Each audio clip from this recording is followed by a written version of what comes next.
Hey everybody, it's KinesisKrab. Some of you may have heard a lot of news recently about the two new Fire Emblem games coming out, and some of you also may have heard the rumor about Fire Emblem Sacred Stones making it to the North American Wii U shop channel. So with all that in mind, I thought it would be a good time to review a Fire Emblem game, and the one I picked is one of my personal favorites, Fire Emblem 7. Fire Emblem 7 is a strategy RPG released for the Game Boy Advance on November 3rd, 2003. It is the prequel to Fire Emblem 6, which, as some of you may be familiar with, stars Roy. Fire Emblem 7 follows the story of three different characters, Lyn, Eliwood, and Hector. In Lyn's story, you follow a tribeswoman named Lyn whose entire tribe was killed by bandits. She soon finds out she is actually the granddaughter of the Marquise of a land called Caelin. She then travels through many perils to meet the only family she has left. Lyn's story takes up the first 10 chapters of the game and acts as a tutorial where you are guided for the majority of it. Eliwood's story is only 20 chapters longer than that, meaning that a tutorial takes up 1/3 of the game.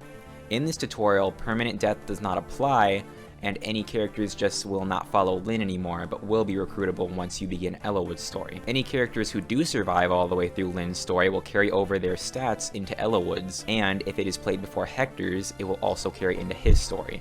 Because all 10 chapters of Lyn's story are a tutorial, in the Japanese version it is skippable, but the way you go about it is you need 2 Game Boy Advances, a Game Boy Link cable, a copy of Sealed Sword, and a copy of Blazing Sword. If you connect them together with the cord, it will allow you to skip Lyn's story.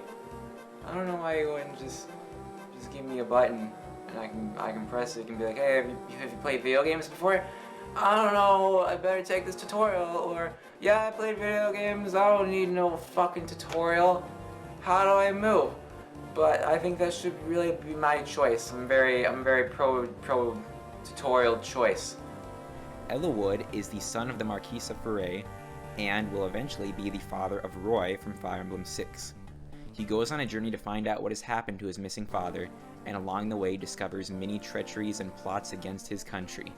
Hector's story is different from Lyn's, but the thing about it is that it's exactly the same as Eliwood's story, just from his perspective, with like a couple more chapters and a few changes in dialogue, because you're following Hector instead. It's kind of stupid because it's basically the same shit, and I don't think it's worth the time that they spent to develop a separate chapter.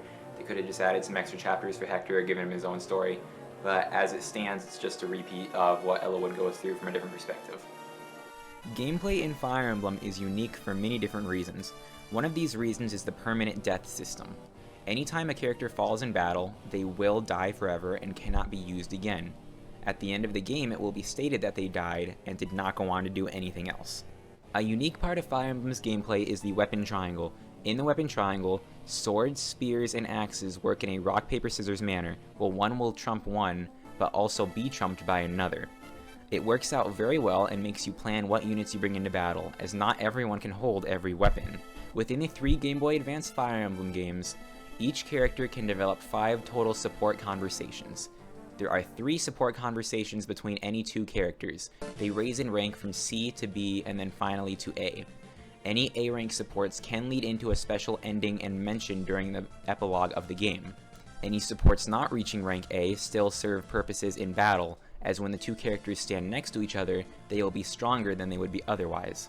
And sometimes people will get married and other times they won't.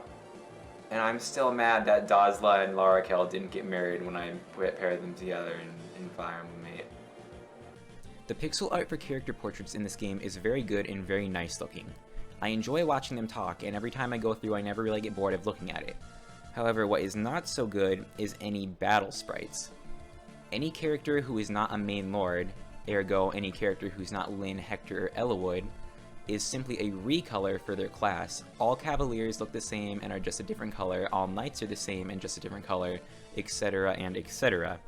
This seems kind of lazy, however, when remembering what the Game Boy Advance was capable of in its storage memory, I can almost kinda see why they did it. Fire Emblem 7 is the middle of the 3 Fire Emblem Game Boy Advance games, and this shows not only in the order of their release, but also in their difficulty. Fire Emblem 6 is an incredibly difficult game at certain points. Don't fucking play Fire Emblem 6! Whereas Fire Emblem 8 is a very good beginner's Fire Emblem, as it does not reach very difficult levels unless you make it that way through the options menu. The green numbers means she's about to fuck up your shit. Fire Emblem 7 is a decent challenge, but at the same time, you'll never feel too overwhelmed. Many songs in Fire Emblem 7 work very well in the background, however they are not entirely memorable outside of the game. In fact, the few songs you will remember are probably the ones that have been used in most Fire Emblems, such as the most common recruitment theme, as well as the shop themes.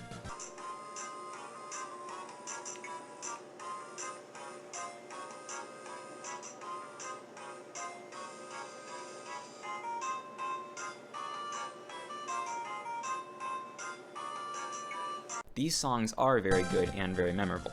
A common trend in Fire Emblem games that can also be observed here is the fact that any party member who looks decent is probably a good guy you can recruit. Any who's not conventionally attractive is most likely a bad guy you will have to kill on that map, and is probably just an all-around douchebag character. See, obviously, anyone who's not conventionally attractive is clearly a bad person, so if you're on the bus and you see a guy who looks like he's not very attractive, you better beat him up, because he's probably a bad guy. That's what I learned from Fire Emblem. The fact that in Fire Emblem 7 I have to think carefully about every one of my decisions, because I want to make sure nobody dies and everyone can see it through to the end. All he wanted to do was protect his fucking family, goddammit. Fuck this shit. Really shows that it's made a good game with characters that I'm attached to and a storyline that I want to see through to the end. And I really do think that's the sign of a really good and really well thought out game. And so if you haven't played it, I would definitely recommend it. This has been KinesisKrab, and I will see you next time. As some of you may know, there has been a lot of trailers and news and shit recently about... That's not my internet persona, I wouldn't talk like that. Ellawood's story composes of Ellawood's journey to find his lost father, and along the way defeat a fucking cult. I don't know how to explain this. How will he deal with these? You'll have to play to find the fuck out. This is a stupid thing for me to be fucking saying. Florina's gonna fuck your fucking shit, Bandit level 1. Kane and Sen are gonna fuck you the fuck up. See, like, everybody knows that to be a hero, or any form of good guy, you have to be conventionally attractive, and if you're not, obviously you're the villain. That's the way the world works, right? That's what I was told. Getting this fucking glasses shot one way or another. These things will not fucking stay on. Do do do do do do do do